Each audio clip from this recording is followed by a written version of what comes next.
would like the statement. Thanks for recording. We meet today on settled indigenous land, which is the traditional territory of the Chinookan peoples of the Wasco, Wishram, Warm Springs, and Grand Ronde tribes. Let us honor this land and its traditional native stewards, past, present, and future, and strive today to embody a commitment to cultural equity and reconciliation, ecological conservation, and sustainability. In this spirit, I hereby call this budget hearing to order at 4:01 p.m. Tia, can you do a roll call, please? Yes.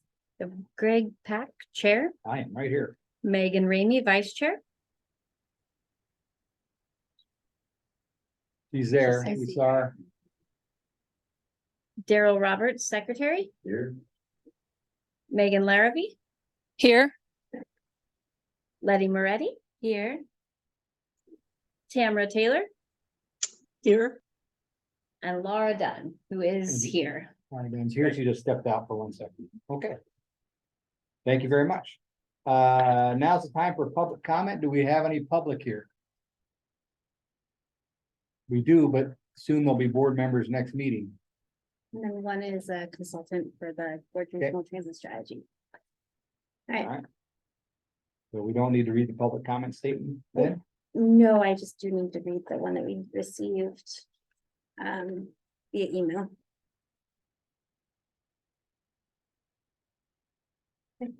So Is, this resolution? that is the resolution, but I'll go ahead and read what was submitted Oh. via email. Yeah, thank you. So we did receive one comment from the public about the budget for the fiscal year 23-24. It was from Tracy Tomashpole.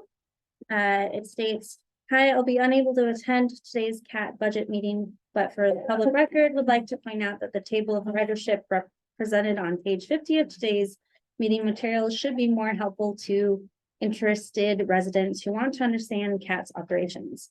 Instead, it fails to provide clear information. A table with no information about the data being measured within it is meaningless. There is no way to truly compare ridership across routes using this table. Presumably, the numbers 1,664 in Hood River City or 560 in Upper Valley, May 2023 indicate riders. But are the service hours for each route identical? The more useful and commonly accepted measure in transit organizations is to measure in boarded riders per vehicle hour. Seasonal routes like Dog Mountain, etc., should have a footnote explaining when they operate to help explain the zero ridership months. Using a boarded riders per service vehicle or service hour lets the person reviewing the data easily compare routes and timeframes month to year. In the table you provide, no one knows if changes across months are due to changes in service hours or ridership or both. The National Transit Database takes your data and puts it into the format. The 2021 numbers for CAT were 1.9 trips per revenue hour. TriMet provides annual summarized information that includes the figures, so do other transit agencies, or else they provide total vehicle hours on a route and number of trips, making the reader do the math, but providing the data. All one can say using the current CAT ridership chart is that there were more rides in one area than another, but there's no way to understand the actual capacity being used or the average number of riders on the bus hour. Or bus each hour. Your 2024 plan should provide monthly data that gives HR County residents a clear view of ridership across all routes, measured in a meaningful way. This is also important because you're planning to invest in automated passenger counters and improved fare technology. Perhaps the investment in those features isn't really needed after all. Is there really a need for advanced technology to count 2 passengers boarding on average each hour? The count seems easy. 1, 2, done. Thank you for your attention, Tracy Tomashpole. All right. Thank you, Amy, for reading that in. Move this back up here. We need to now go ahead with the budget hearing. Amy, you can go ahead. All right, thank you.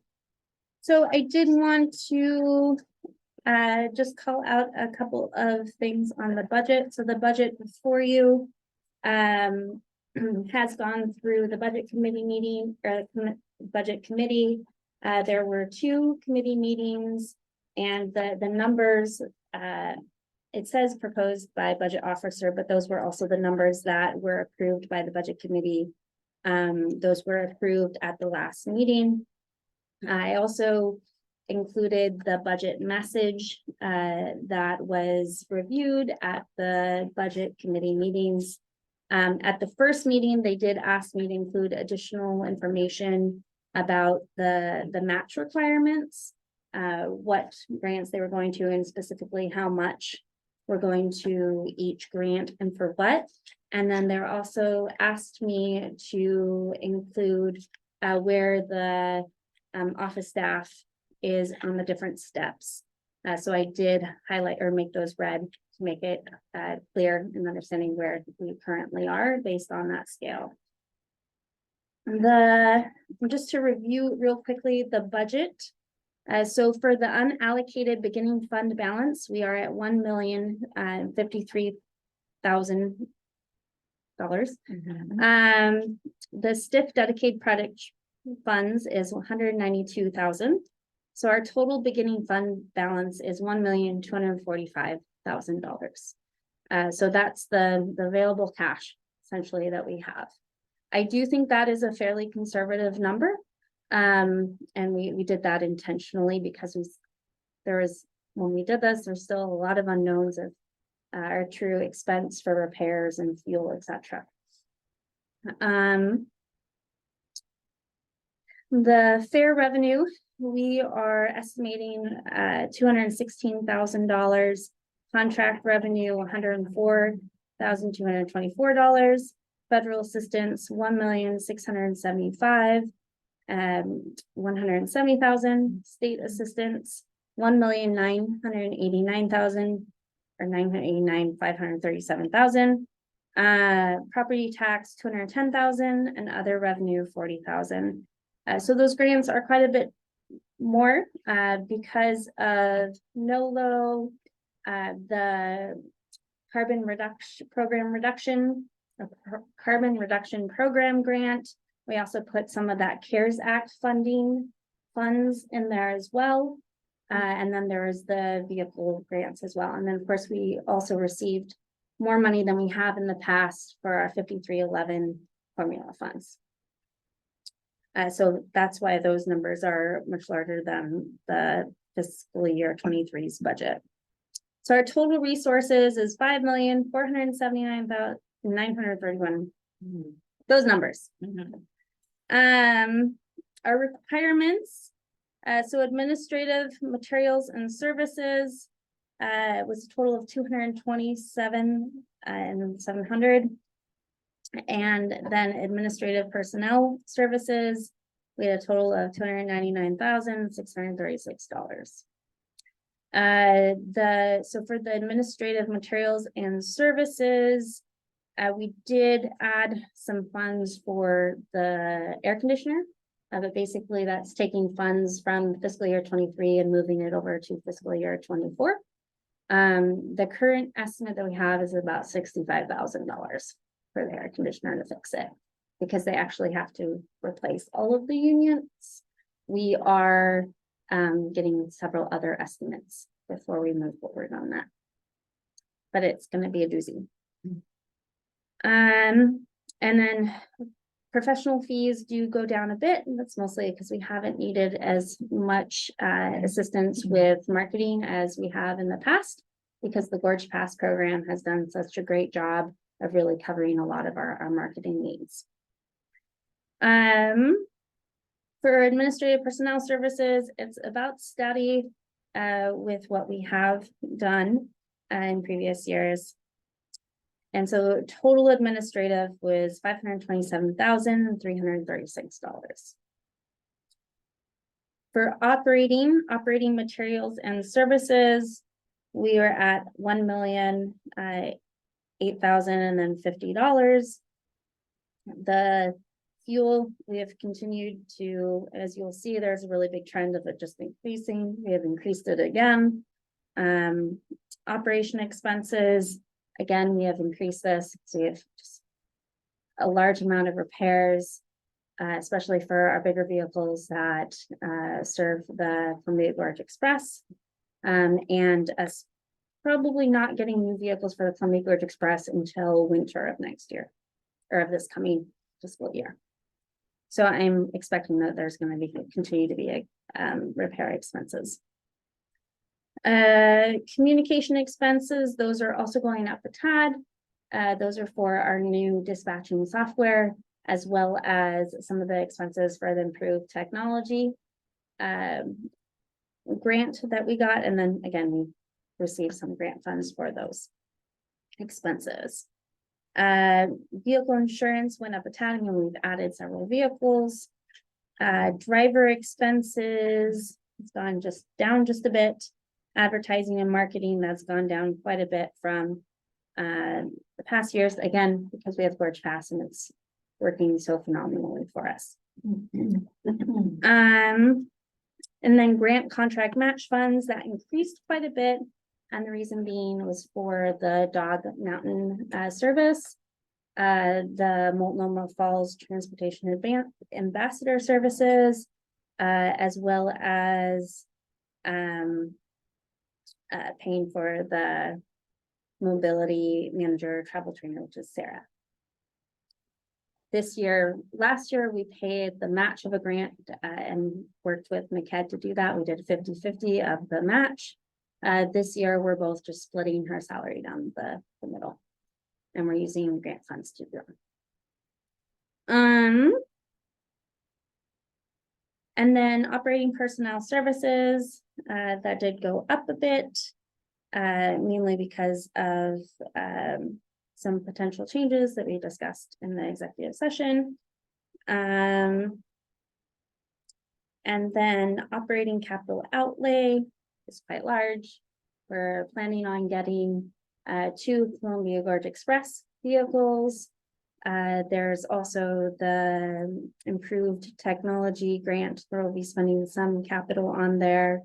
There will also be, again, if we are awarded it, the carbon reduction program capital. And what was the other one? And then there's a couple of other vehicle grants that got pushed over from the last biennium into this biennium. They were for electric vehicles. I am working with ODOT on just kind of refining and deciding if those really are the vehicles that we need with those grants. So I'll keep you guys updated with that.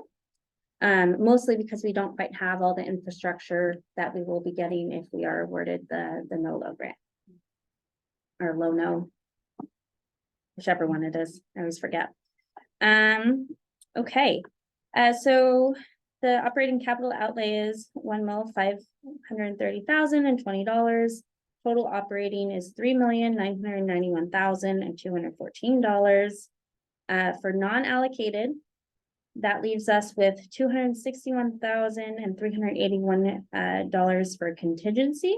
So those are funds that we can use if needed. So if our repair expenses are again higher than budgeted, we can use those, or any other thing that may pop up, then we can use those funds for that.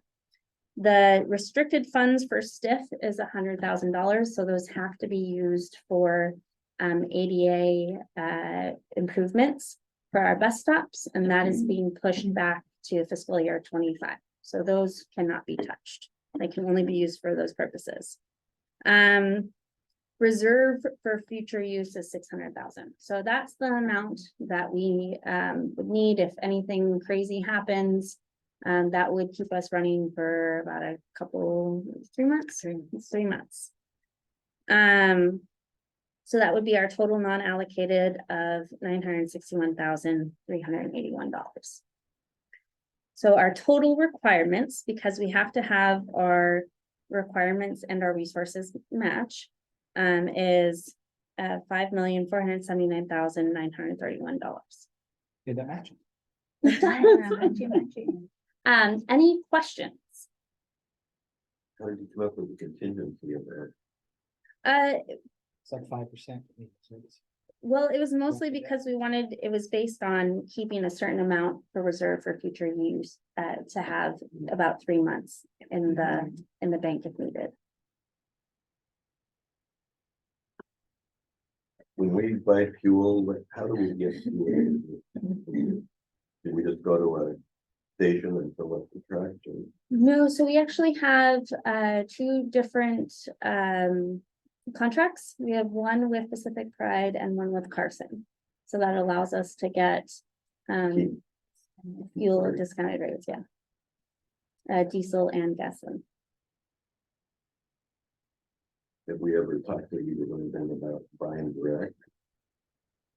I do not know, but it's something we can discuss. We also have the ability, if needed, we can fuel up using ODOT's facility in Cascade Locks.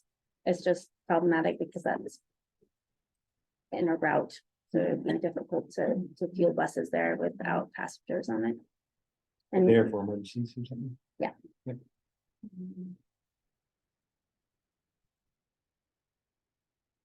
Any other questions? Okay. All right. And I don't know, Megan, was there any, or Daryl, was there any other things that you would like the other board members to know since you were at both budget committee meetings? I mean, the biggest one is Daryl bringing up the confusion over the match with the grants we're applying for. And that's been addressed. That's the only thing I can think of. I just wanted to say, I think you and Tia both did a great job on this. I mean, it's so much better than years past. Thank you. Well, thank you So- very much. You know, you put a lot of work into it. It's apparent. Thank you very much. That's high. Yeah, it is, especially from Daryl. That's really high praise. Thank you. She did it to the book. Getting better, better, yeah. Do I need to read that resolution now? So resolution will be in action items, so we'll do that once we've closed the budget hearing and then go through the other items. And then you guys can think about what you've heard, and if you have any other thoughts, we'll discuss it during them. Okay, is there a motion to adjourn out of the budget hearing? I'll make that. Okay, thank you. Second. Any further discussion? Okay, all those in favor? Aye. Chair votes aye. All right, we are out of executive session. Budget hearing. Budget, sorry, we're at budget hearing. I'm just used to saying that. I apologize.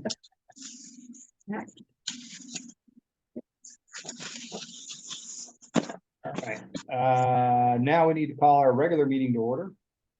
I hereby call our regular meeting to order at 4:18 PM.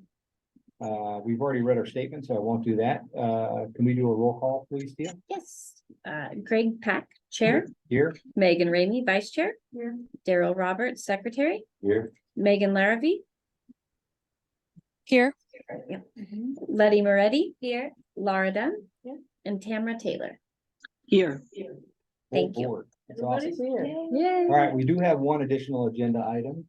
We have two additional agenda items. Yes, go ahead. Yes, I would like to add for resolution and action items, agenda item C or 6C, to discuss and approve 4th of July free fare on the Hood River City route for this year.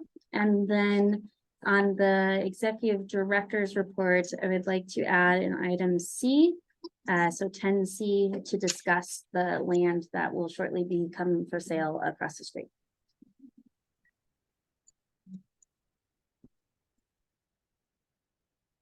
We need a motion to add that to the agenda. Can I get a motion to add this? Okay. Motion. Thank you. All right, I'll second it, sorry. okay. Further discussion on those agenda items? All right, all those in favor? Aye. Aye. Any opposed?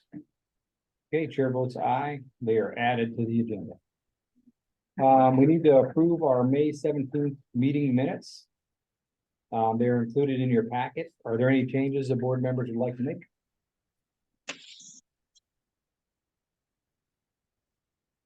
Okay, if not, can I get a motion to accept the minutes? Motion to accept the minutes. Thank you, Laura. Can I get a second? Second. Ready? I think you guys are doing that because I'm right across from you. Okay, Any further discussion? Okay, all those in favor of approving the meeting minutes from May 17th, please say aye. Aye. Aye. Okay, any opposed? Chair votes aye, minutes have been accepted. All right, now it's time for public comment. Do we have any public here? Okay, we'll move on. We're on to agenda item number 5, which is the Gorge Regional Transit Strategy. Kathy's here. Kathy, go ahead. The Great. floor is yours. I'll have Amy pull it up. She's got it up on the computer. And I'm just going to talk you through it. Hopefully you've had a chance to skim through it. You probably noticed that it is pretty high level. It is really, was put together, the final document was put together with the boards in mind, the decision makers. The rest of the boards are county commissioners. And so public transportation is not something that is, it's just one of the things that they do. So we kept it pretty high level. When you dig into all of the memos, you will find a lot of great information, and that will remain. Those memos and all of those documents will remain on the gorgetranslink.com website, so you'll always be able to access them. But I forgot to introduce Susie, who is here with us with Kittleson and Associates. They have been our main consultants for the second part of the second phase of the process, and they've been wonderful. We worked with Kittleson, and they brought on their team Plan Engineering and Echo Northwest, who I think all of you know, and then JLA Consulting, and they who were our conveners. So just a really, really top-notch team. And we were just really fortunate that we had all of them together. So this first page, of course, I just, kind of gaze at it. It's been 2.5 years. We launched this in 2020, beginning of 2020 in January. And so it is just absolutely wonderful to have this final document. And I think it is really something that this region can be proud of, that WashDOT and ODOT are proud of. It is unique. It is very rare that so many different decision makers in regional entities can come together and find consensus on a vision, goals, and strategy, how to get there, on their North Star, basically, and how to get there. So here we are. Next page. The next page is a spread. And really documents who. So all of the acknowledgements, we had to, for the stakeholder advisory group, we had 150 members, all representing a large group of folks, each one of them. So we had to pull way high and just describe who they, pretty much who they are. So we had, of course, the public and the private transit providers, tribal representatives, with local governments and ports, land managers. So for example, U.S. Forest Service, we had other federal entities like the Porch Commission. We had tourism and active transportation advocates. We have nonprofits, community-based organizations, and of course, very large healthcare community, local employers, so both private and public sectors. So a lot of folks have been involved. Some of you, a lot of past board members from CAT have been really involved in the stakeholder advisory group. Our advisory committee was a great bi-state representation, and of course the transit providers. So Amy was there every step of the way, from the very first presentation in February of 2020. And so just really this was, huge amount of work, but I think well worth it. Project management team, then was, you know, we kind of put together the agenda kind of folks, but a good representation from ODOT, WashDOT, MCHED, and of course, our consultants. So just truly a community effort, a regional yet community level effort. So we can all be super proud of this. Next page, page spread. So we really kind of dug in at the very beginning into the why.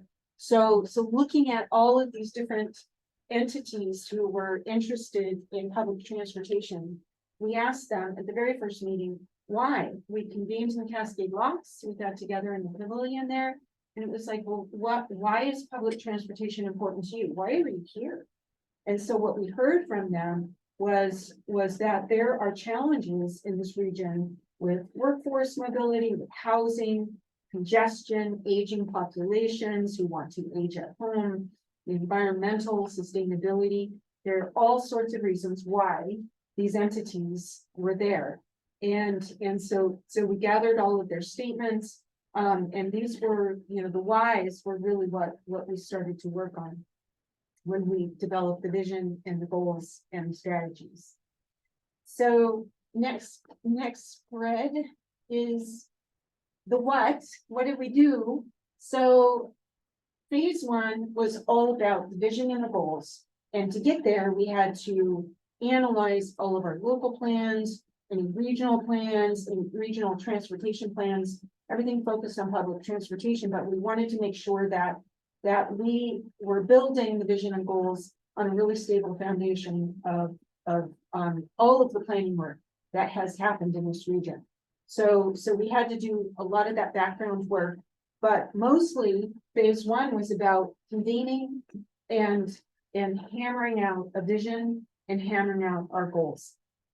Phase two then was the strategy. Okay, we got our North Star. Phase two, how are we going to get there? So it's really the nuts and bolts. We put those nuts and bolts into three buckets. One is governance models. How do we move forward with governance? Number two, operations. So nitty gritty of operations. And number three was, of course, a financial bucket. So the next slide, our next spread page is to take a brief moment, and this is what the transportation providers asked us to do. Hey, you know, it shouldn't be all about what we haven't yet done, but let's just pause a moment and look at what we have done. So if you look at a map of what fixed routes existed until 2016, there is one tiny lonely line over in Skamania County from Stevenson to Vancouver until 2016. And now we all know what 2023 looks like. There is a network. You can basically go from Toppenish to Goldendale to the Dalles to Portland over to Vancouver if you want to go that way, or you know, all of the different across every single bridge we've got in the Mid-Columbia Gorge. That's where transit's going today. So pretty amazing. And I love this shot because look at the neat row of cars. This is Dog Mountain. So look at the neat row of cars. This represents many meetings of meeting with WashDOT and US Forest Service, and we had the many departments of Skamania County who were just beside themselves. So sheriff and EMS, and we had, of course, the Skamania County Transit. We had tourism, you know, the tourism bureaus. So it just took a lot of us hammering out, you know, the funding. Initially, Skamania County was running the shuttle, and then CAT has taken it over. So the funding has gone back and forth. This year, US Forest Service paid for the shuttle. So this just represents partnerships that need to get involved to make something like this happen. But if we were able to, in this slide, show the picture of what it looked like before the cat bus was there in the picture, it was scary, people died, and it was terror, it was truly waiting for some really catastrophic, I mean, people did die, but you know, yeah, could have been a whole lot worse as well. So anyway, so I love this picture. And next page. So the vision that we finally worked out. Public transit supports thriving Columbia River Gorge communities by providing access to critical services, higher education, jobs, and outdoor recreation while protecting the natural wonders of the gorge. And then we have all of our goal areas underneath. You know, the main goal areas, and then all of the things we wish to accomplish, all of those bullet points we wish to accomplish underneath each one. Next page. So implementation through governance. Let's go to the next page. We looked at various kind of large buckets of types of governance that we could go that were possible. A lot of them have funding tied to them, as you can see with all of those icons. Some of these are tied to increased or new funding sources. But what the recommendation from the consultants was, and go to the next page, was forming a tab. So forming a transit advisory board is really the first possible new governance model that we could make, because all of the other governance models is going to take a vote of those decision makers. So first the tab, and then moving from transit advisory board. The MCAD board has voted that yes, they would be willing to convene a summit, workshop summit, that sort of thing. MCAD would convene it. Of course, it would be up to the decision makers. And then we have, as you can see, we have all of these, all of the pieces and the process already scoped out and already drafted, but it would be up to the decision makers how they want to proceed. We do have some funding during this grant cycle where we can meet with our current consultants and have a little bit more of a warm handoff to the next to the workshop, basically. So we've got all the pieces of the workshop, but how do we really how do we issue the invitations in a way that's very inclusive, but also very respectful of the decision makers, who are the decision makers, and respectful of all who want to attend. For instance, the cities, in particular, is one of those entities, one type of entity that has expressed a wish to attend a transit workshop. So I think moving forward. Okay, so this gets into the operations bucket, and let's kind of move through operations. So obviously lots and lots of details here for operations and prioritization. And of course, we're already working on these things, kind of knocking them off the list. So, you know, as far as data collection, which you all were just talking about, consistent branding and policies, marketing and education. So things that we've already been working on, but really looking to the future and future coordination.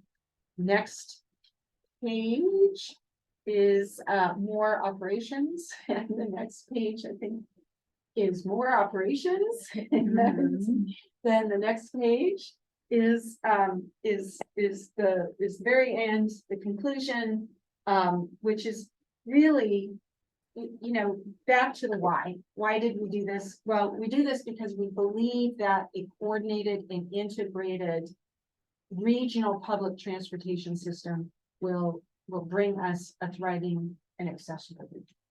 So that's our why, that's our North Star. And present you the Gorge Regional Transit Strategy. Awesome. Thank you. And Thanks for Susie, staying in the time frame. oh my gosh. I'll just throw it to Susie, just to see if there's anything that you want to add, and then I'll open it up to questions for myself and for Susie. Yeah. Thanks, Kathy. Hi, everybody. Good to meet you all.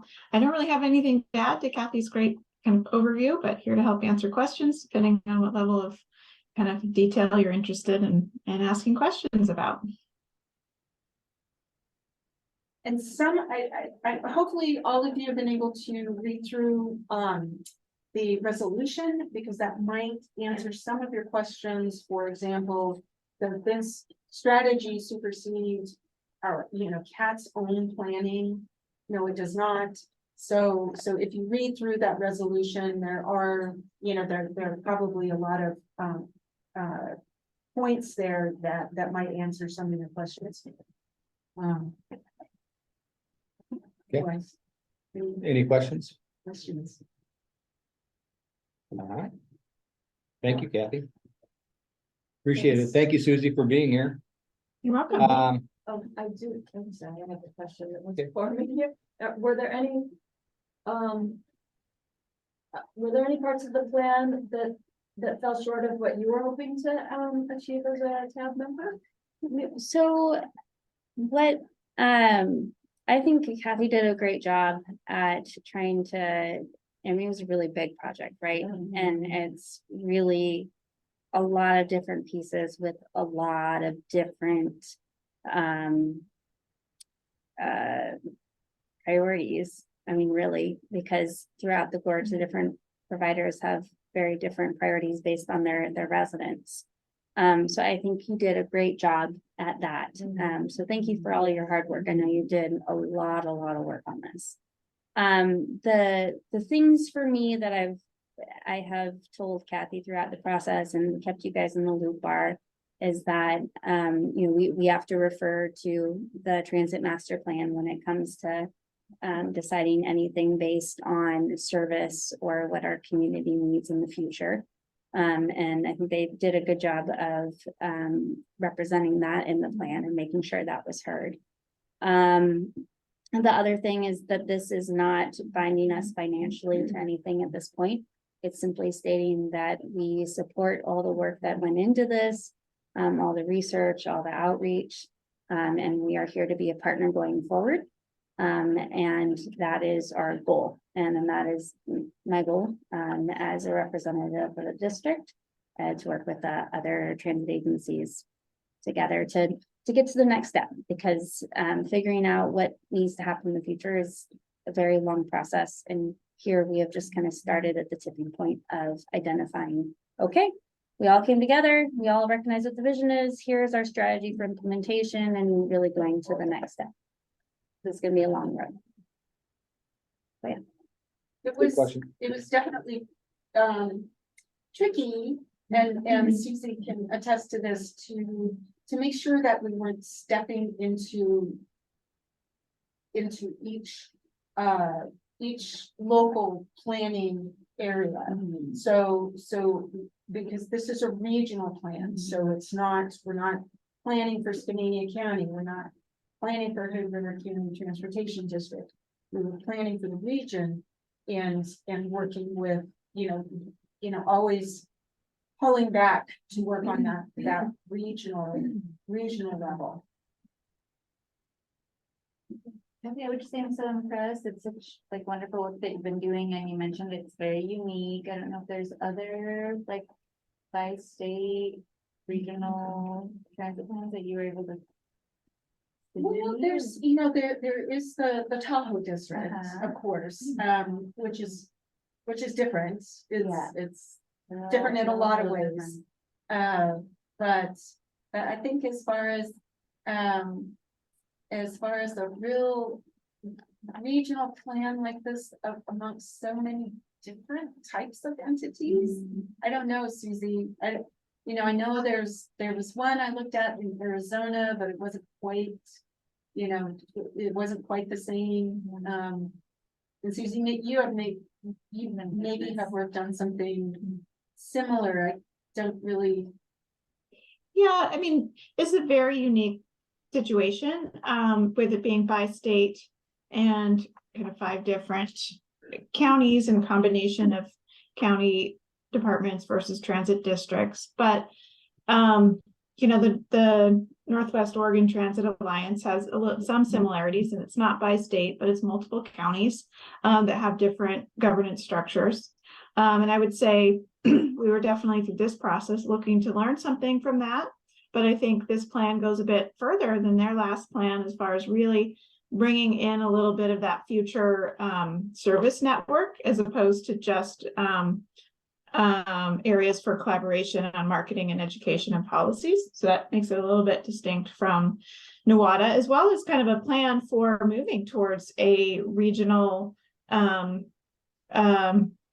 tab, a regional advisory board, so that as there are things that need to go at a higher level beyond, I mean, the staff that from each county or district that is participating in the alliance have accomplished a lot working together at the staff level at the next stage and, you know, implementing a strategy.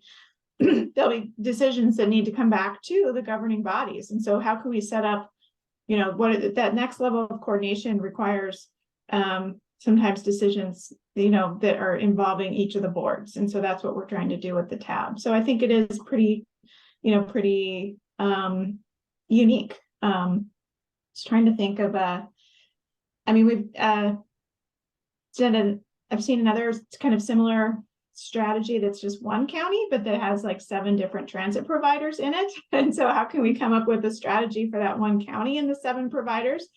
They each have their own kind of vision and plans. And so I think there's some things that we were able to take out of that and out of NWADA and out of, you know, Tahoe and just try to figure out, okay, how do we keep advancing the gorge, given all both the opportunities and the constraints of the bi-state nature and different governance structures. It's highlighting how wonderful it is. Mm-hmm. Yeah, there is a great section in memo 2 that does talk about all of these kind of slightly different planning processes around the country and what we took from them, what we learned from them. So if there's any interest, you can dive in. I think was it Yellowstone? There was one that was super interesting. Anyway, it's one that Carol from Plan Engineering brought to us and said, this is a really interesting, this was a really interesting regional cooperative strategy that you know, it kind of fell apart at the end for them, but there's reasons why it may not fall apart for us, you know, but it was actually a strategy and not really the planning process itself. So anyway, lots of things that we can still, you know, pull from this plan and use and implement. I have 2 quick questions. One is the workshop, that's for leaders. You said, what does that look like? And then the second question is, we got the email, with the open house, the online open house, asking us to share with our networks. When you say share with your networks, what does that specifically look like? Because I know normal, like, everyday people that just drive TAP, probably their eyes might glaze over a little, but like, who should we share with that you're not already touching? Yeah, anybody you can think of. I mean, it doesn't hurt to Overshare. Yeah, to overshare. Yeah, definitely. But what we did want to do was, you know, we had done a survey back in, oh my gosh, what months was that? It was last year. I'm saying November, December. Yeah, November, December. And we wanted to follow up with people. So this is, you know, we heard your comments. Here's the final. the final document, and this is what we're doing with it. These are our next steps. And so, and that's what it takes. It quickly takes people through it. It's not like, here's the document. There is a link to the document, but it's just in storing that form. So it just takes you, with some nice images, it takes you through a really super high level view. But it is just getting back to people and letting them know what we did, but what they commented on. Yeah. And the workshop is like getting into. So the summit or the workshop series for it would be convening the decision makers and talking, and the decision makers having a neutral third party convener and facilitator, and who, we may be using the same team that we've been using in the past. And having those decision makers talk about forming a transit advisory board. Because adopting this plan does not form the board. So that's our next step, is to pull everyone together. And of course, those who are really, really invested, like the cities, who are not necessarily decision makers. And so The decision makers are Amy or Amy plus us. it would be the board. Okay. Yeah, it would be the board. So the board can't go as a unit unless you're public, you could with some process in place, but generally you send, your board chair and staff. So, and that would be the same for the counties. I'd probably send there for Split Cat and Skamania counties, one board member takes on the role of transportation overall. So not just public transportation, but transportation. It's most likely to be that person. And Kathy, my understanding is that IS staff would be involved throughout the different planning meetings for any of these meetings. And so if there's anything that potentially concerns me, I would bring it up to the board beforehand, so they would all have the opportunity to discuss. And then they would have whoever their representative share their information or share their perspective. So it'd be kind of the same structure, so like an advisory Yeah. committee. Yeah. Steering committee. Yeah. All right, great questions. Yeah. So now we're gonna move on to agenda item 6, resolution and action items. The adoption of the regional transit strategy. Amy, do you want to read it? Or do you? Sure. I can read it. Board resolution and order number 0621202231. Resolution of the Hood River County Transportation District in support of the Gorge Regional Transit Strategy, whereas the Gorge, I'm gonna just abbreviate a couple things. GRTS was developed with the goal of improving mobility and access for all residents of the region through a connected and efficient public transportation system. And whereas Hood River County Transportation District recognizes the importance of public transit and providing safe, reliable, and affordable transportation options to its residents, businesses, and visitors. And whereas the GRTS includes a set of recommendations that have been developed based on extensive research, analysis, and community engagement. And whereas the Gorge Regional Transit Strategy was developed to support and guide the regional coordination efforts of the Gorge TransLink Alliance, a 23-year-old partnership of the transportation providers of Klickitat, Skamania, Hood River, Wasco, and Sherman counties, while local plans and policies maintain ultimate authority within their respective jurisdictions. And whereas Hood River County Transportation District recognizes the importance of public transportation as a means of promoting economic development, reducing traffic congestion, improving environmental sustainability, and increasing accessibility for all residents. And whereas Hood River County Transportation District is committed to working with Mid-Columbia Economic Development District and other partners to promote sustainable and equitable transportation options that benefit the entire region. Now therefore be it resolved by the Hood River County Transportation District that it hereby supports the Gorge Regional Transit Strategy as a valuable resource for guiding and coordinating regional public transportation strategies and policies in the Mid-Columbia region. Be it further resolved that Hood River County Transportation District does not intend this resolution to bind the county to fund or implement any of the recommendations contained in the board's regional transit strategy, but rather to express district support for the plan and its overall goals.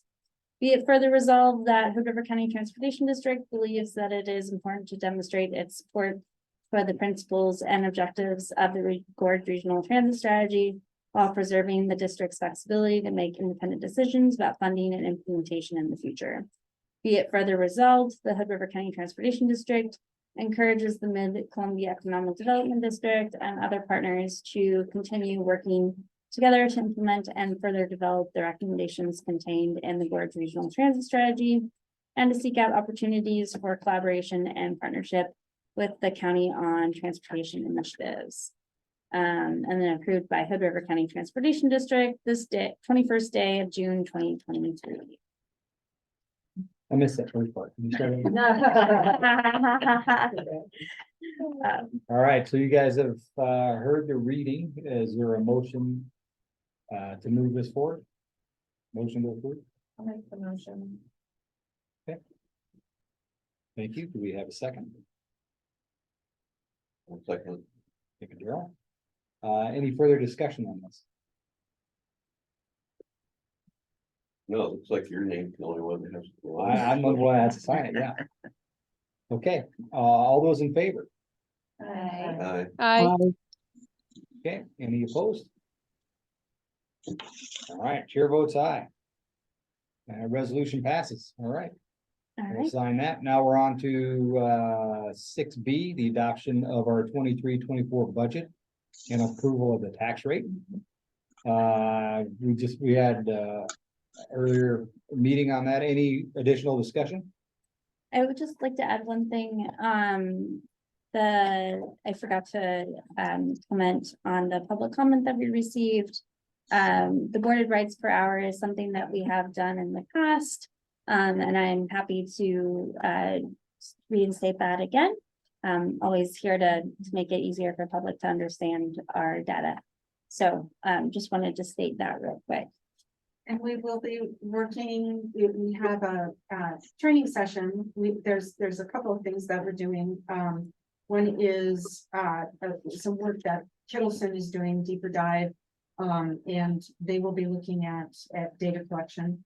But then we also have a training with Jarrett Walker and Associates and also hopefully, yeah.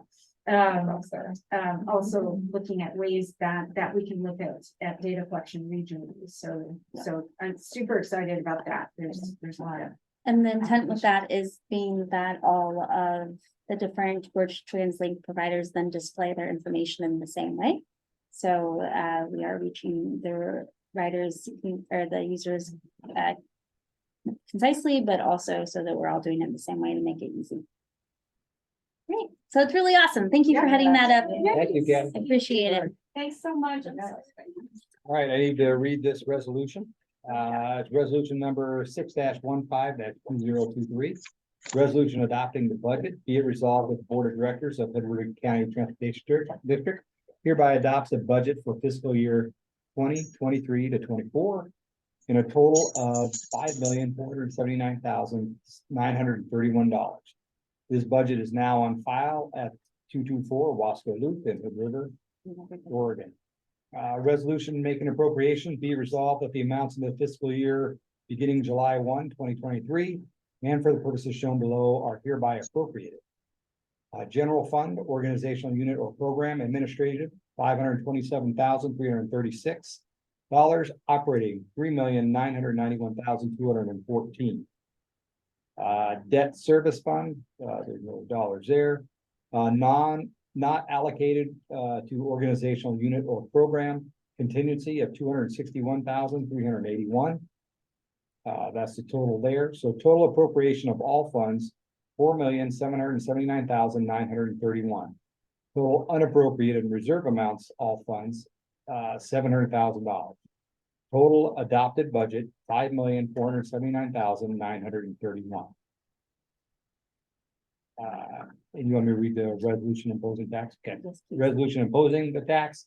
Be it resolved that following ad valorem property taxes hereby imposed for tax year 2023 to 24 upon the assessed value of all taxable property within the district in the amount or rate of 0.0723 for 1,000 of assessed value for permanent tax rate.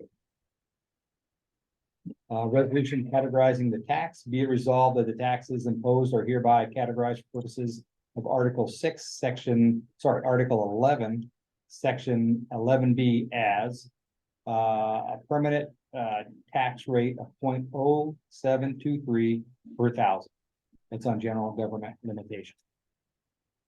No exclusions. The above resolution statements were approved and declared and adopted on this day. We'll need a motion to approve this. Laura, did I put you to sleep? I'll make a motion to. Oh, I actually really did. That's what my reading does. I'm for rent for kids. So I'll make the motion. Okay, thank you, Letty. Do we have a second? Resolution. I'll second. Okay. Because Daryl was first there. Any further discussion on the budget? Okay, all those in favor, please say aye. Aye. Aye. Okay, any opposed? Chair votes aye, 6A, budget approval and the tax rate, moves forward. All right, also on 6B, we are under 6, we have the addition to the agenda, which is the 4th of July. Amy, do you want to discuss that? Yes, thank you. Every year the board has approved, and I'm sorry with everything going on, I forgot to add it and I'll make a note for next year. But yes, I'm just asking for approval from the board to offer free rides on 4th of July on Hood River City Route. We will be part of the parade. Typically on 4th of July, the bus will stop operating until after the parade is done. It's hard to move anywhere in Hood River. But then it'll continue until our normal end time, which will be the 7:15. And it'll be free for the day to encourage people to use it instead of their cars or going from the parade to downtown and make it easier. Do you have some banner for it? It says free rides today. I do not, Kind of but nice going I down the think we parade with- should do that because I think we Mhm. stated that See it. that was a need for last year too. Yeah, good Yep, idea. to learn. Mhm. So yeah. Okay. Yeah, we just need consensus then. No vote? Or- Oh, yes, please have a vote. Okay. If there is a motion. I'll make that motion. Laura, do we have a second on 4th of July free routes for the city? Second. Okay, thank you. Was that Tamara? Yes. Yeah. Okay. Any further discussion? All right, all those in favor? Aye. Aye. Hey, any opposed? All right, chair votes aye. We will have free routes on the 4th of July for in-city routes. And we'll make sure that's on social media and all the normal avenues as well. We're on to agenda item 7, our quarterly financial report. Tia, the floor is yours. All right. Yeah. We could just make it as quick as possible and swear it. Yes, I will go through this as quick as possible. Have you all had a chance to review Daryl? Yes. You're asking important guy, I like it. So does anybody have any questions about just the basics of the financial report, just the cash available, any AP questions, grant questions that I can answer off that come to mind? Okay. I do want to make sure that you guys saw, I made a note at the end of the notes section, just letting you know that the report did kind of look a little wonky with the change in accounting principles for this year. I included the budget versus actuals through the end of the year to hopefully help clear that a little bit, because it was a little strange looking at first. It will all even out next year. It has looked better since working with the outside accountant to remove all of the prior accruals. And so it did balance out a little bit more than what it was, but it'll only get better from there. we have moved forward with the Key Bank. We're on the right track with them, so I ordered checks, we have check stock. We've made our first deposits. Our cards, our credit cards have arrived, and so we are on the right track to move forward with them and Set up ACH authorizations. yes. By the way, did you hear that there was a data breach at Umpqua Bank? I have not. Just to add more to it. I just have to laugh. At this point, I just have to laugh. Because it's still a struggle. I am getting checks returned to maker pretty consistently that I've sent to vendors. We had 7 in the past week. Yes, Oh my God. Mhm. yeah. So I'm ready for that to be over and to move forward. The- Just go ahead. Sorry, the goal is everything is to be done by the end of the fiscal year. Yes. And we are going down that road unless anything unforeseen happens. Yeah. So, Yeah, we should be on track to be starting the new fiscal year fresh and clean. So does anybody have any questions? No? Me? Okay. All right. Okay. Thanks for being speedy there. Okay, on to agenda item number 8, operations manager report. Mimi? Jeff is on vacation this week, so I am filling in his shoes. He did want me to let you know that this is not a normal occurrence. He was hoping to take vacation when I'm taking vacation, so he moved it so that we're. I thought we said we love vacation. for Yeah. Team. Right, too. Yeah, he's keeping a good work-life balance. Sorry, meaning he won't typically do it during the board meeting. So he can be here to answer your questions. So for performance report, I am happy to say we are going back in the right direction for overall safety score. There was one crash, driver hit a parked car while pulling over for a passenger using our 5-stop service. And an insurance claim was made, and we will discuss that a little bit later on. Okay, cool. And harsh events, it's 10, it's gone down quite a bit.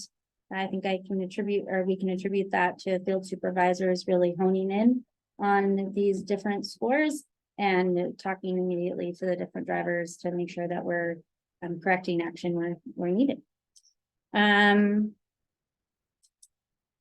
So any questions about the specific safety scores? Okay.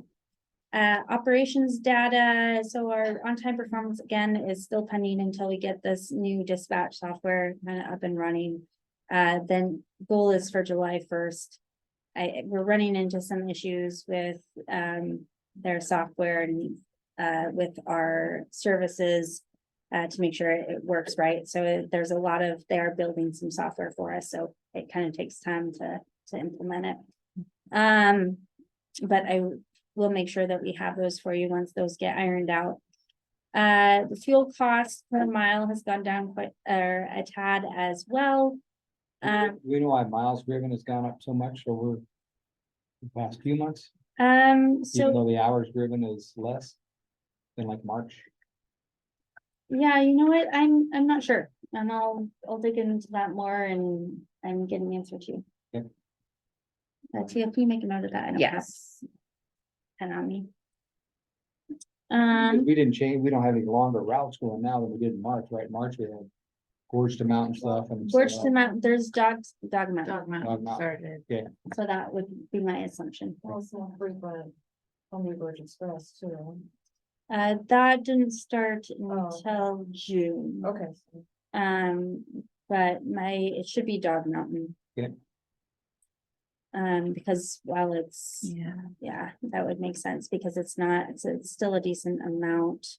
But still it shouldn't, but we're gonna confirm that and then I'll let you know rather than making guesses. Reported incidents, so we had a couple formal customer complaints. A passenger called to let us know one of our drivers had to fuel with passengers on the bus in November 2022. And that they didn't. It came recently?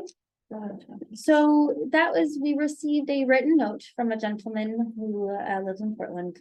And who wanted to let us know about this issue that occurred in 2022. Yeah. So It still remembers. he still remembers, yeah. And then the driver was late due to construction, and then the passenger was late getting out of their house. Passengers swore at driver and called the office to tell us our driver was being parked. I believe we looked into that and addressed.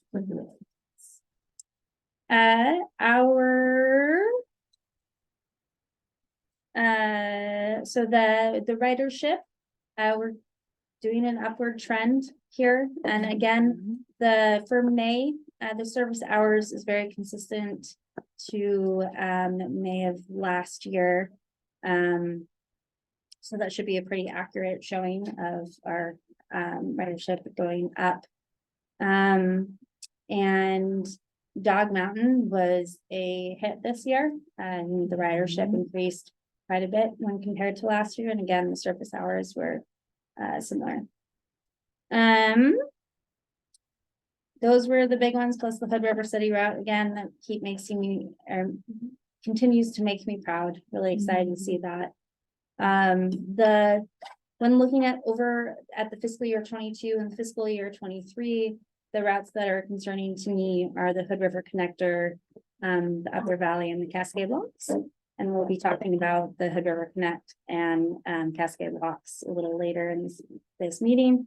Upper Valley, I believe some of the issues with ridership are having to do with the fact that we have deviated stops, and it's making our fixed route stops less dependable. There is about 100 rider difference there, and again, the service hours should be the same.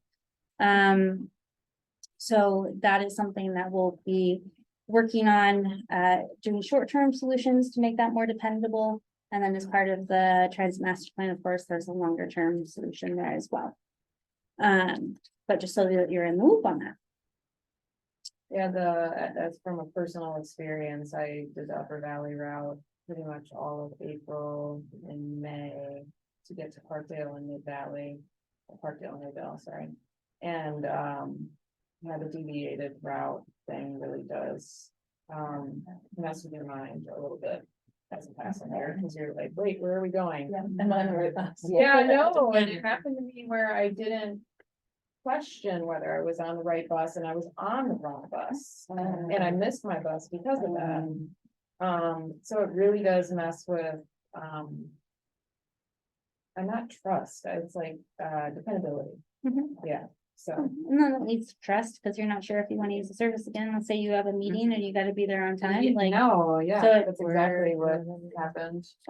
So, yeah, I agree that, the Upper Valley route is great though. I love it. Yeah. So there's, See the ridership. yeah, so there's a couple of fixes that we can do short term, and then, so I'm hoping that'll help. And as you mentioned, you guys had listed, boarded rides per hour in our operations reports. Yeah, we have in the past with the change of employees, it was something that we just had to take off for, at the time, but that's all information that we have, and we'll include them going forward. Thank you. Yeah. Timothy is our employee of the month. He was a hire, I believe, at the beginning of the year. He came to us from FedEx. He was actually not a Class B CDL when he came to us. He went through our training program and received his Class B CDL. And he has been a great addition. And the past couple of weeks, when we have had several unexpected leave from employees due to medical reasons, he stepped up and helped us cover routes and create solutions, which of course we always like. So, and we did it with a smile, so we really appreciate it. Awesome. Yes, and then quick vehicle update. We sold those 3 vehicles on surplus. We made about 30K. So, That's not bad. yeah, no. I would have given you 5 for them. So. Yeah, and we actually made 17,000 on one of those MCI coach buses, and then we made a little over 10 on the other. So, Okay. and then 8,000 on the purple bus. And now we have a couple more that we're gonna be putting on the website, and then we'll have, I think, 2 more after that. So we're getting rid of our extra inventory, which is a good thing. And the buses that aren't as reliable. Thank you, Amy, for doing the operations report. We're on to agenda item number 9. We're gonna go into executive session, ORS 192.660 to conduct deliberations with persons designated to carry on labor negotiations. We're now gonna move into executive session. ORS 192.660 to conduct deliberations with persons designated to carry on. Well, that just repeats itself. Yep, So I'll sorry. repeat myself again. Okay, well, thank you. Okay, Well, it's why don't we nice and go into clear. executive session? All right, and I will be, so we have no members of the press.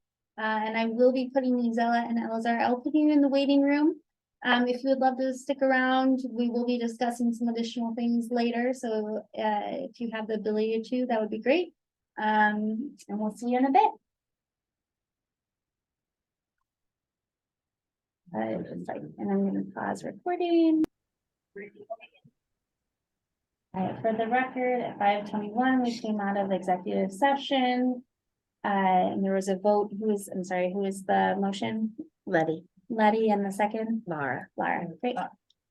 Was on camera also. Okay. is it Tamara? Might have beaten to the function. So Thank you. it was Laura, or Letty and Tamara. Laura, Tamara. Tamara first. Tamara, and then Laura. Yeah, yeah, Okay, yeah. Tamara Tamara. and Laura. Yeah, Okay. yeah. Okay. Great. You're doing great. It's 5:22. Okay, They said that. Do we bring those from the waiting room, or did they jump off?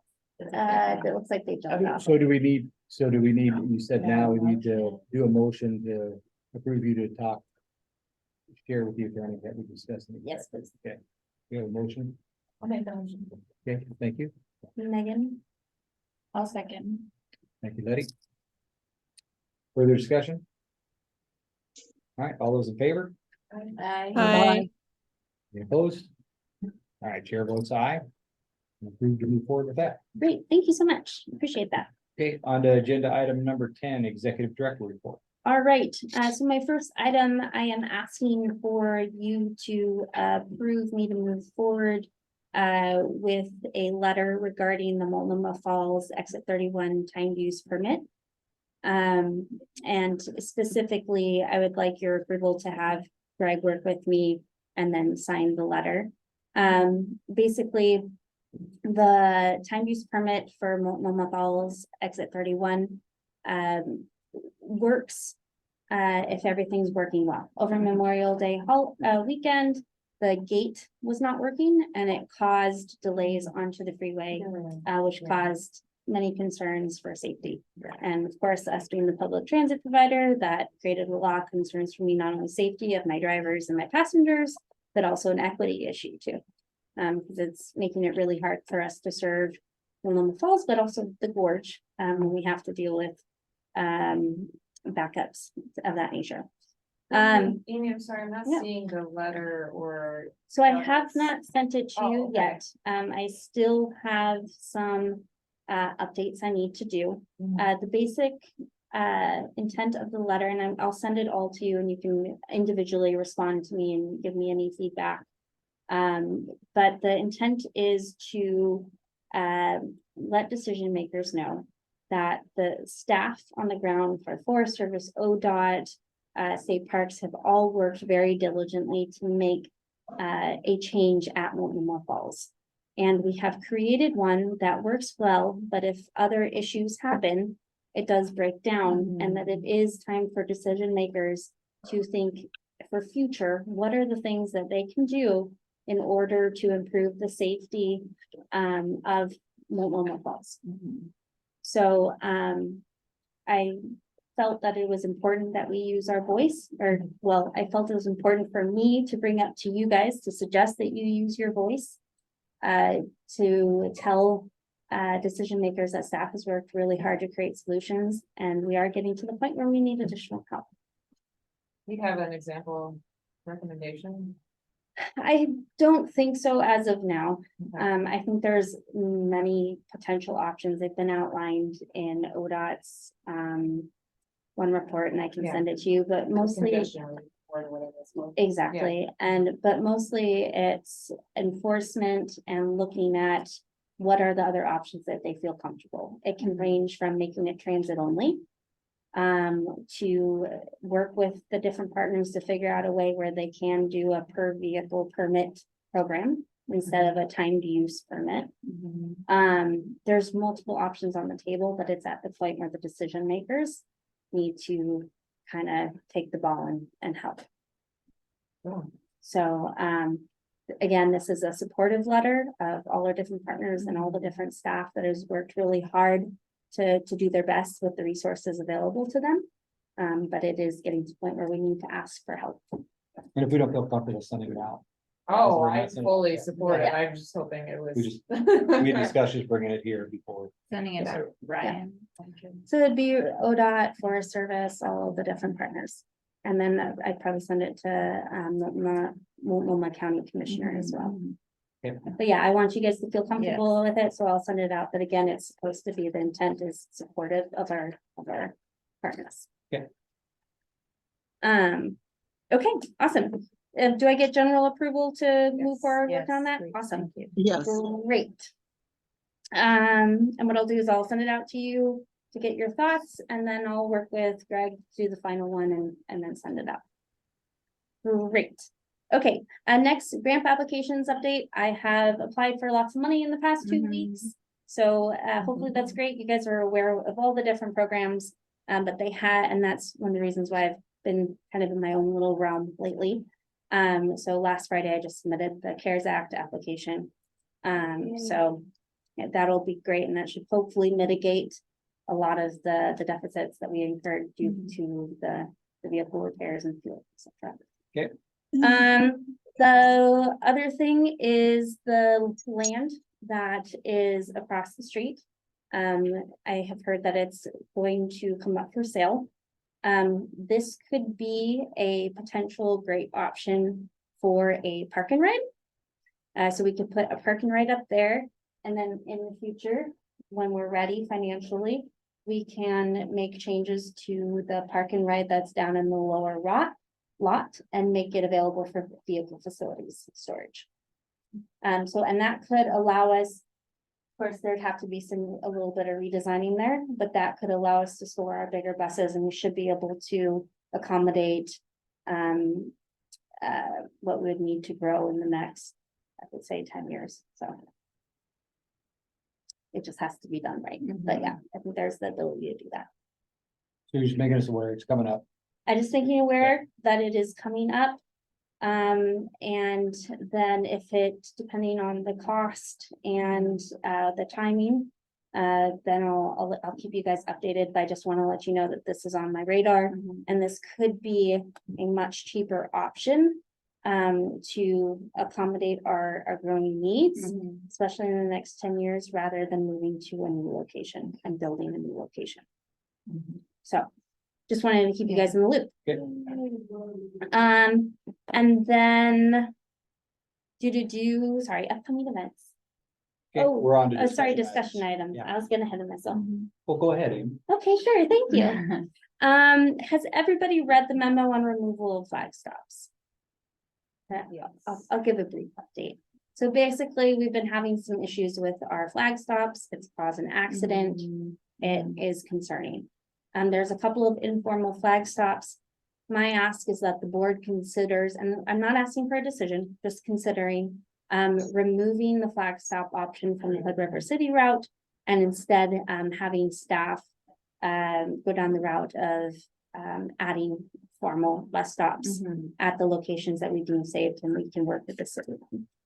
So those are 18th and Belmont, 8th and Cedar Crop, which the only concerning about that one is that makes basically 5 stops within a square, which is a little concerning.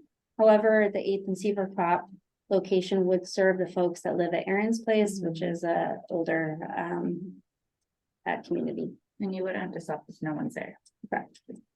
Yeah. And then, near Pine Street Bakery. Mhm. That one is a little tricky one. I'm not sure how doable it would be to actually create a stop there. But, we can work with Randy and see what we can do. Sorry, Randy being from the city of Aurora.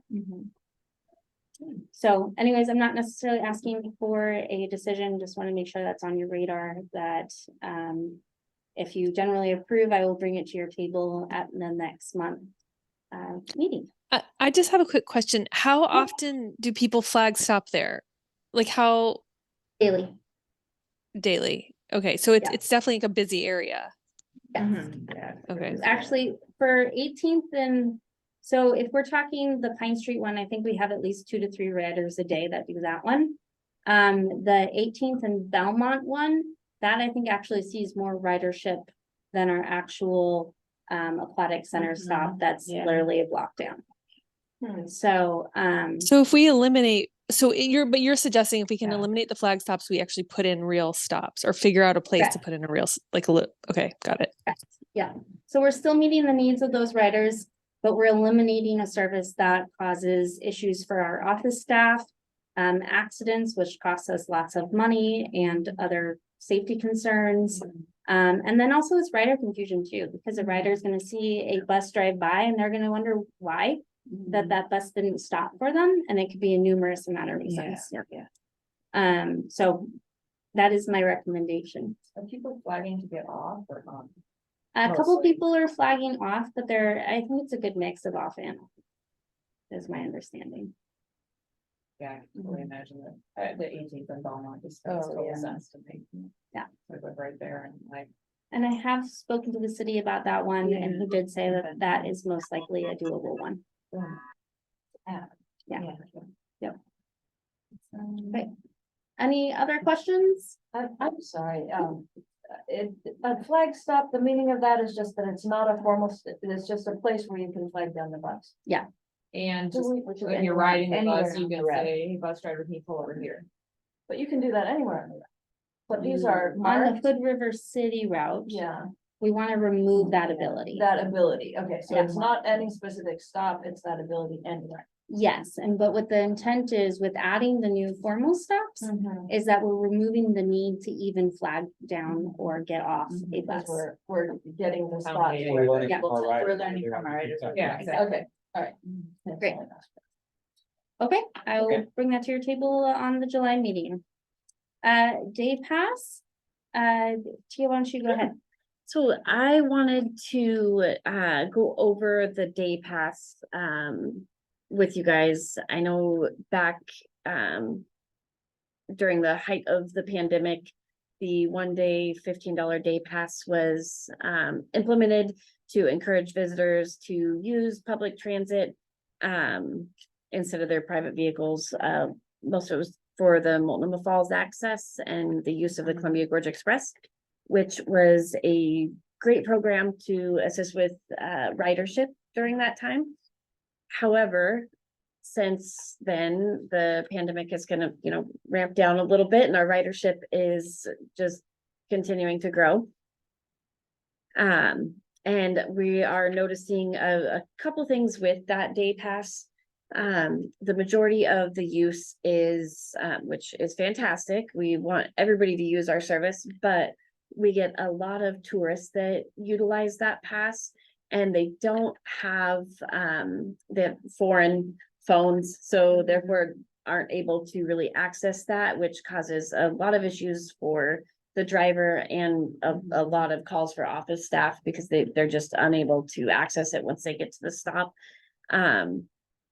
So there is that, as well as I think our thought is with that pass and having the $15 for the rider and a child or a child, somebody 17 and younger.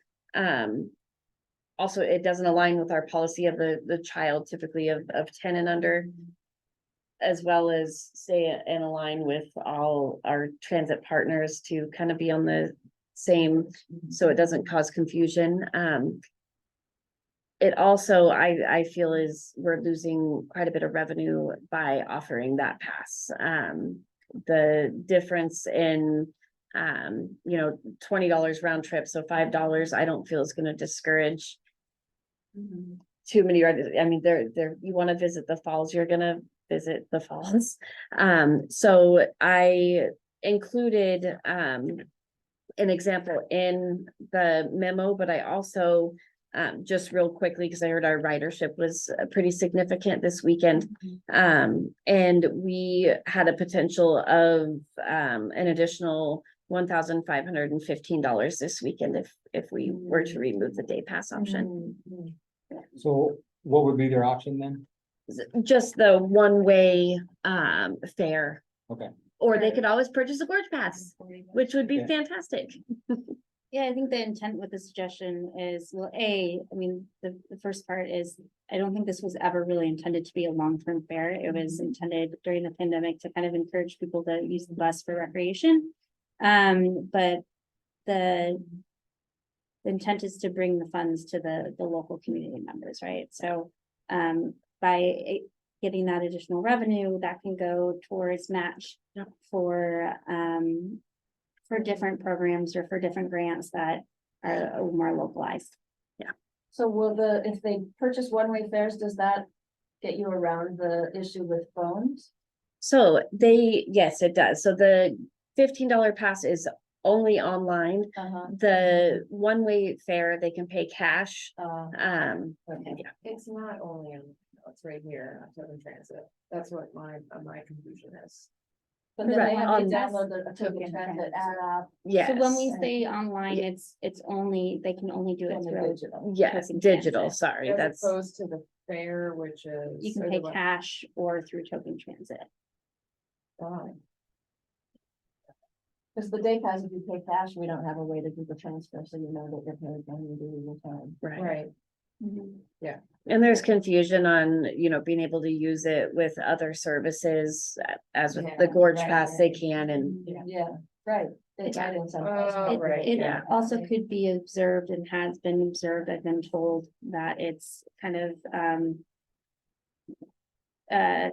separates the, well, I guess, what's a great way to, my brain's right at this point, but it kind of, it becomes a competitor with the gorge Yes. pass, Yeah. and that was not the intent. Yeah. So. Yeah. No, that makes sense. Yeah. Okay, so what do you need? So I don't need a motion, I just need a general approval, to start the public process, because it is a fair change. So we do need to do a public process. So if I can get general approval, Yes. I will start the public process, and that means it's gonna be 2 hearings. Similar to what we've done in the past. Okay, All right, Tamara, Megan, Yes. Megan, Sorry. Yep, I'm good with that. okay, great. And then my third is fall service changes. So as I've already kind of mentioned, I'm concerned about the Cascade Locks deviated fixed route, as well as the Hood River Connect.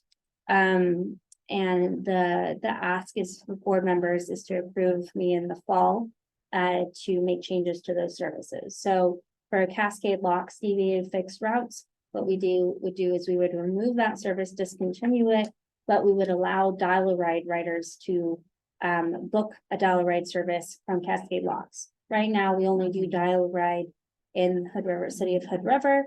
I believe that with our capacity on our dial-a-ride service, we could make those trips into Cascade Locks to pick up those riders who would normally use the deviated service on the Cascade Locks service. For Hood River Connect, that was a pilot program. The intent was to see if that would help meet the need of getting Columbia Gorge Express riders into downtown. And increase that. So we will continue that through the summer, continue promoting it as we have, and maybe that becomes a seasonal service.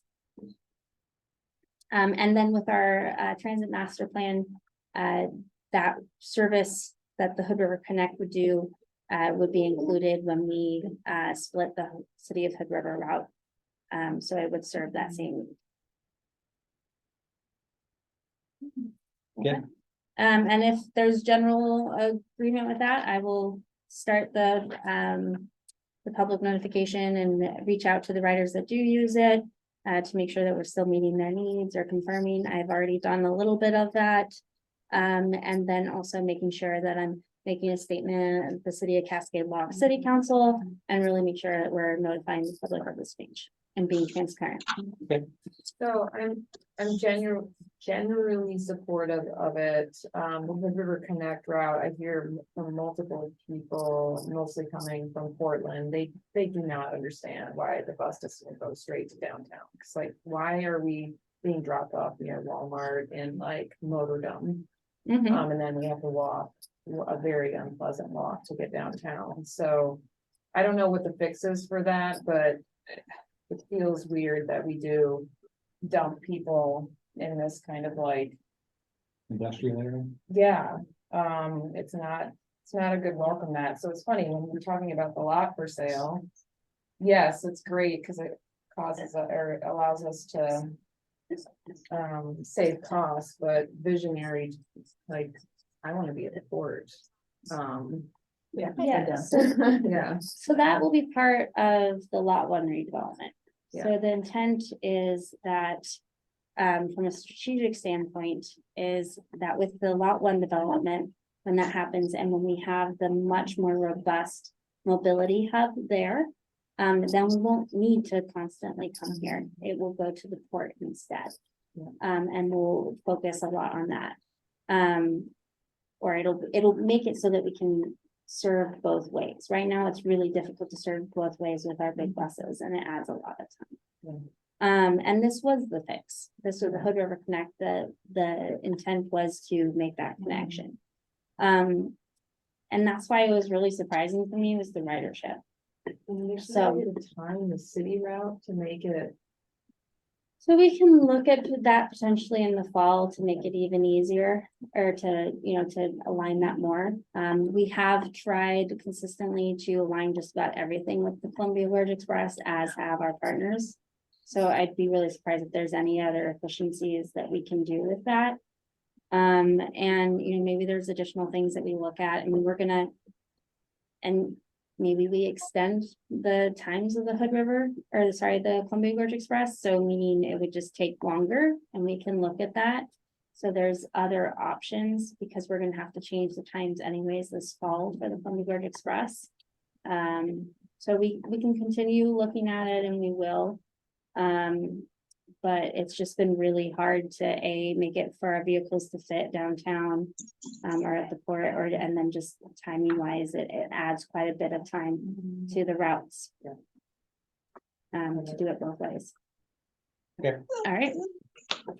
So, but I think that's a great, we'll just continue to look at anything and make sure, especially, with a new team, operations team, we'll just try to make sure have looked at every single thing and just double check our work.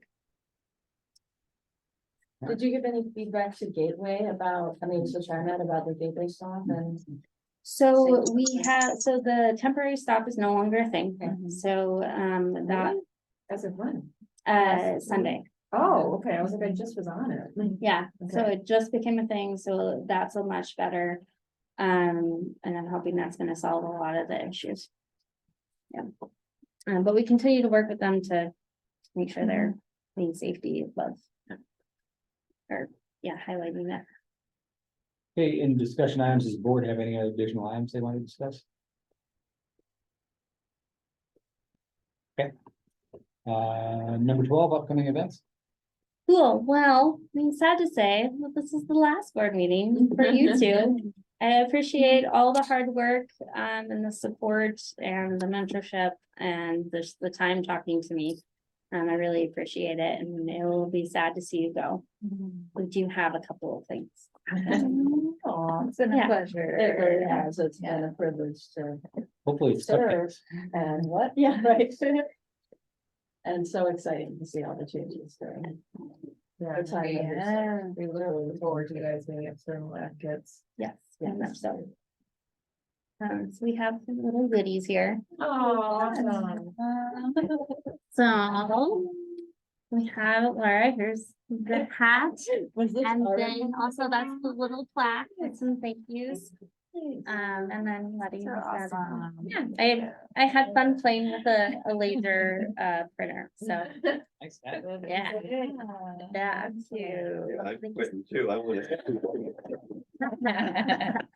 Good your time. Thank you. Yeah. Well, thank you so much. Any parting words? Keep doing what you're doing. I don't know, you guys are on the right track. Yeah, I was just thinking back 8 years and how different things were and how proud I am to see the bus stops and people getting off and on, and we'll continue to advocate at any level that we can for public transportation. Welcome. And yeah, and I think there's a lot of different ways that you can still be Yeah. involved, and I appreciate it.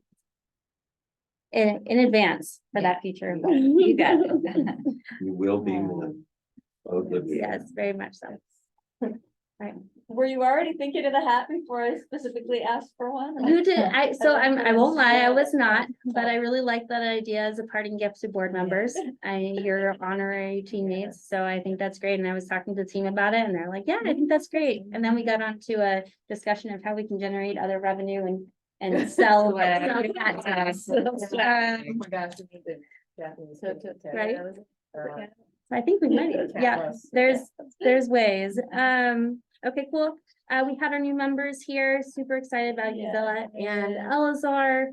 And then on next July, so not only will you guys have the opportunity to vote for executive committee members, sorry, looking at you guys and you two up there, but also conflict of interest forms that time of year again. So we'll be sending those out and have them at the meeting next month. All right. Thank you. Thank All right, we're on you. to agenda item number 13, adjournment. But I need a motion. I'll make that motion. Thank you, Letty. Second. All right. Further discussion? All right, all those in favor? Aye. Bye. Everyone's aye. We are adjourned. Thank you, guys. Thank Thanks for you. staying later.